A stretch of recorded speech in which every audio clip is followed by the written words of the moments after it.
घर के दूसरे कमरों को ना हम आसानी से मैनेज कर लेते हैं, लेकिन किचन क्योंकि वहाँ पे बहुत ज़्यादा काम चलता रहता है सुबह से शाम तक, रात तक, इसलिए किचन को संभालना थोड़ा सा डिफ़िकल्ट टास्क है। और दूसरे रूम्स के कंपैरिजन में किचन में सामान भी बहुत ज़्यादा होता है जो कि डेली हम लोग यूज़ करते हैं, और गंदगी भी बहुत ज़्यादा होती है, और साफ़ सफाई भी काफ़ी ज़्यादा हम लोग को किचन में ही करनी पड़ती है। किसी दूसरे रूम को अगर आपने एक दिन साफ़ नहीं किया तो भी काम चल जाता है, लेकिन किचन की सफाई अगर आपने एक दिन भी छोड़ दी तो आपको बिल्कुल भी चैन नहीं मिलेगा, और जब तक आप उसे साफ़ नहीं कर लोगे ना तब तक आपको परेशानी सी लगती रहेगी। इसीलिए आज आपके साथ बहुत ही अच्छी किचन की टिप्स शेयर कर रही हूँ, जिससे आपको किचन को संभालना थोड़ा सा आसान हो जाएगा। और ये सभी टिप्स प्रैक्टिकल भी है, आसान भी है, और डेली आपको काम में आएगी। तो चलिए स्टार्ट करते हैं आज का वीडियो। हेलो गाइस, नमस्ते एंड वेलकम बैक।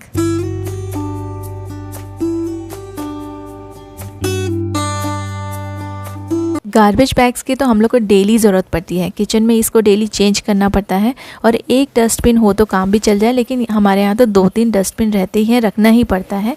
तो ना इनको अगर निकालना आसान हो जाए तो बहुत ही हमारा ना टाइम भी बच जाएगा और बहुत ज़्यादा परेशानी भी नहीं होगी। जैसे ये मैं बड़े वाले डस्टबिन के लिए बड़े गार्बेज बैग्स यूज़ करती हूँ, लेकिन कुछ छोटे डस्टबिन हैं उनके लिए ये छोटे वाले मुझे रोल्स भी लेने पड़ते हैं। बट इनको यहाँ से उठाओ, इनकी फोल्ड्स खोलो और फिर निकालो, बहुत ज़्यादा टाइम वेस्ट होता है, और कभी कभी तो मन भी नहीं करता है चेंज करने का, लेकिन करना तो पड़ता है क्योंकि डस्टबिन में अगर हम कचरा रखेंगे उसको तो निकालना पड़ेगा, और गार्बेज बैग्स भी फ्रेश लगाना पड़ेगा। तो इनको जो बड़े वाले हैं ना मेरे पास गार्बेज बैग्स, इनको मैंने हैंगर में ऐसे हैंग कर दिया है, तो इससे ना इसको निकालने के लिए बहुत ही आसान हो जाएगा। और इसको मैंने अपने डस्टबिन के बिल्कुल पास ही रख दिया है, अंदर कैबिनेट में एक हुक लगाकर, जो ऐसे ही आप किसी भी कैबिनेट में ऐसे वाले हुक लगा सकते हैं, वहाँ पे मैंने इन्हें हैंग कर दिया है। अब इसमें से निकालना बहुत ज़्यादा ईजी हो गया है, ना तो इसको वापस से फोल्ड करने की ज़रूरत और ना ही इसे अनफोल्ड करके एक एक गार्बेज बैग्स निकालने में जो बहुत ज़्यादा टाइम वेस्ट होता था, वो सारी झंझट ख़त्म। तो ऐसे हैंगर्स नॉर्मली आप यूज़ करके अपना ये वाला काम है ना इसको आसान कर सकते हैं। मेरे कैबिनेट के अंदर स्पेस था तो मैंने इसे कैबिनेट के अंदर लगा दिया है, आप इसे बाहर भी कहीं हैंग कर सकते हैं। अब अगर आप भी मेरी तरह गार्बेज बैग रोल्स यूज़ करते हैं तो उनको ऑर्गेनाइज़ करना तो और भी ज़्यादा आसान है। उसके साथ साथ आप अपनी क्लीनिंग की जो भी चीज़ें यूज़ करते हैं उनको भी रख सकते हैं। मैंने ऐसा एक बास्केट ले लिया है जिसमें ये होल्डर रहता है ना हमारा, वहाँ पर एक छोटा सा होल रहता है, तो वहाँ से आप अपने डस्टबिन बैग्स को बाहर निकाल सकते हैं, और इसके साथ साथ बाकी दूसरी चीज़ें भी आपकी ऑर्गेनाइज हो जाएगी।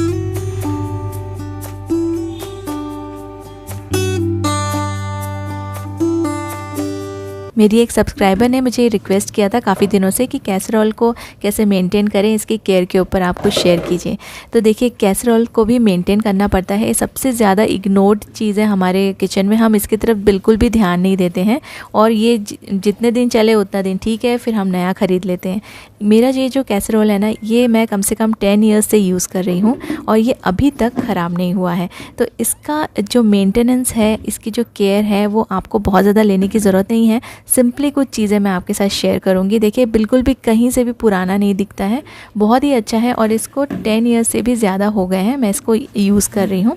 और इसके साथ साथ मेरे पास एक और स्टील का बाउल है जिसमें मैं रोटियां रखती हूँ, तो एक या दो तो हमारे पास होने चाहिए। तो सबसे पहले तो इसको आप क्लीन कैसे करेंगे, इसको क्लीनिंग में आपको नॉर्मल एक चीज़ ध्यान देनी है कि जो नॉर्मली जो वॉश करते हैं ना हम, वैसे ही आपको वॉश करना है। लेकिन आप कौन सा ब्रश यूज़ करें, जैसे आप इसमें सॉफ्ट ब्रश यूज़ कीजिए, क्योंकि इसको आपको स्क्रब करने की ज़रूरत नहीं है, इसमें कोई कुकिंग नहीं होती है, इसमें सिर्फ हम रोटी स्टोर करके रखते हैं। तो जितने भी सॉफ्ट ब्रशेस हैं ना वो यूज़ कीजिए। अदरवाइज़ इसके जो ऊपर की जो लेयरिंग है ना, जो ऊपर का मटेरियल है, वो थोड़ा सा ना उसको स्क्रब करते जाएंगे तो वो ख़राब होता जाएगा। तो ऐसे नायलॉन के ब्रश या फिर सॉफ्ट ब्रश ही आप यूज़ कीजिए। नॉर्मल तरीके से ठंडे पानी से ही इसे वॉश कीजिए।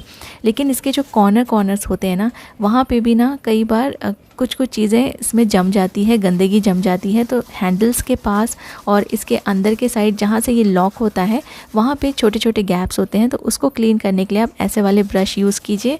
डेली आपको ये सब करने की ज़रूरत नहीं है, लेकिन आप ट्वाइस इन अ वीक ज़रूर इसको इस तरह से ना अच्छे से क्लीन कीजिए। तो यहाँ पे जो गंदगी है ना वो जम जाती है, और कई बार इसमें से भी ना स्मेल आती है। इसको अच्छे से वॉश करना इसलिए ज़रूरी है क्योंकि हम इसमें रोटियां रखते हैं, गरम गरम चीज़ें रखते हैं, तो इसमें ना स्मेल काफ़ी आ जाती है और इसका जो मटेरियल रहता है उससे भी स्मेल आती है। अगर आप स्टील का यूज़ कर रहे हैं ना तो उसको केयर करने के लिए ज़्यादा डिफ़िकल्टी नहीं होती है, लेकिन अगर ऐसे वाले कैसेरोल्स है ना, इसके लिए आपको थोड़ी सी क्लीनिंग के टाइम पे ध्यान देना पड़ेगा। अब जब इसका ये जो कंटेनर है इसको भी आप अंदर से जो गैप्स हैं उसको भी आप ऐसे ही ब्रश के साथ क्लीन कीजिए और अच्छे से क्लीन कीजिए। इसमें देखिए बहुत आप नोटिस करेंगे जब आप इसे क्लीन करेंगे ना कि इसमें आटा लगा रहता है, कभी कभी सूखा आटा पड़ जाता है जब हम रोटी रखते हैं ना तो इसमें जमता जाता है, और अगर आप इसको साफ़ नहीं करेंगे तो फिर ये गंदगी बहुत ज़्यादा जम जाएगी। तो इसे नॉर्मली अच्छे से वॉश कीजिए, ठंडे पानी से ही वॉश कीजिए, गर्म पानी से वॉश करने की ज़रूरत नहीं है। अब एक चीज़ मैं आपको दिखाती हूँ जो आपने शायद पहले नोटिस नहीं की होगी मेरे कैसेरोल में। इसमें ना ये बहुत सारे गैप्स आ गए हैं। अब ये गैप आते ही हैं, अगर जब ये पुराना हो जाता है ना तब गैप्स तो आते ही हैं धीरे धीरे, क्योंकि इसमें हम गर्म चीज़ें रखते हैं ना तो ये धीरे धीरे से ना ये बाहर का जो लेयर है वो छोड़ने लगता है। तो अगर इस गैप के अंदर से पानी जाता है और इसको शेक करने से आपको पानी की आवाज़ आती है तो आप इमीडिएटली अपना जो कैसेरोल है उसको चेंज कर दीजिए, क्योंकि फिर उसमें गंदगी जा रही है और अंदर ही अंदर इसमें ना गंदगी जमा होती जा रही है। लेकिन मेरा कैसेरोल है ना इसमें बिल्कुल भी पानी नहीं जा रहा है अंदर। मैंने इसे बहुत बार शेक करके देखा है तो बिल्कुल भी इसके अंदर पानी नहीं जाता है। तब तक ये आपका जो कैसेरोल है इसको आप यूज़ कर सकते हैं। पानी अगर इसके अंदर जमा होता जाएगा तो आप इसमें कुछ भी खाना रखेंगे या रोटी रखेंगे ना तो वो ज़्यादा देर तक गर्म नहीं रहेगी। तो ये चीज़ आप अगर नोटिस कर रहे हैं तो आप चेंज कर सकते हैं। जब भी आप इसमें रोटी स्टोर करते हैं ना तो कपड़ा या फिर कोई भी नैपकिन मत रखिए, आप सीधे से इसमें ना एक स्टील का प्लेट रखिए और फिर आप उसमें अपनी रोटियाँ रखिए। रोटियाँ बिल्कुल भी गीली नहीं होगी और इसमें ना कम से कम स्मेल आएगी। हमेशा कैसरोल में जो स्मेल आती है वो कोई भी कपड़ा यूज़ करने से आती है या फिर हम जो नैपकिन्स यूज़ करते हैं रोटी रखने के लिए उसकी वजह से आती है। स्टील का प्लेट रखेंगे तो स्मेल भी नहीं आएगी और आपकी रोटियां भी गीली नहीं होंगी। इन छोटी छोटी बातों का अगर आप ध्यान रखेंगे तो आपके जो कैसरोल्स है ना वो बहुत जल्दी ख़राब नहीं होंगे, सालों साल चलेंगे। जैसे 8 से 10 साल ये आराम से चलते हैं अगर इनकी केयर ठीक से की जाए।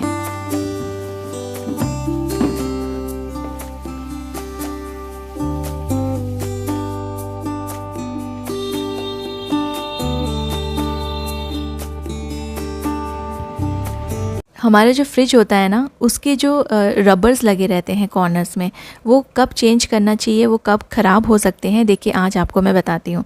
आप कोई भी टिश्यू पेपर ले लीजिए, पेपर नैपकिन ले लीजिए और उसको ना आप अपने फ्रिज के बीच में ऐसे बंद कर दीजिए। फ्रिज के बीच में ऐसे रख के उसको टाइटली बंद कर दीजिए।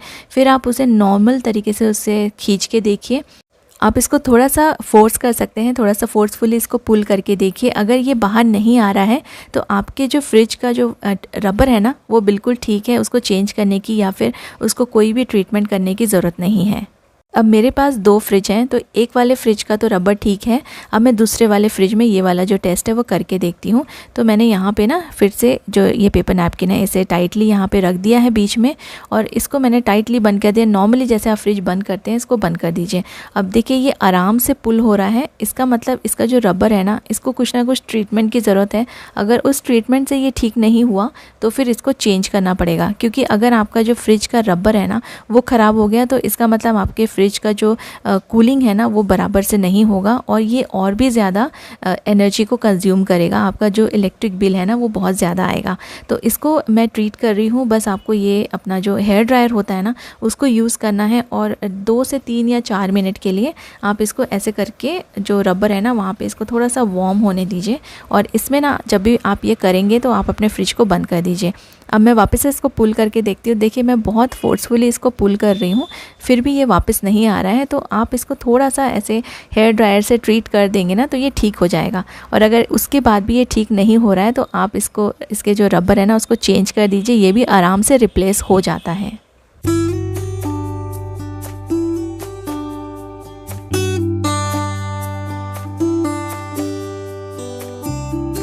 मैं नॉर्मली अपने फ्रिज में ऐसी कोई भी चीज़ नहीं रखती हूँ जिससे कि ना पानी में, दूध में या फिर किसी दूसरे चीज़ में उस फूड की स्मेल आ जाए।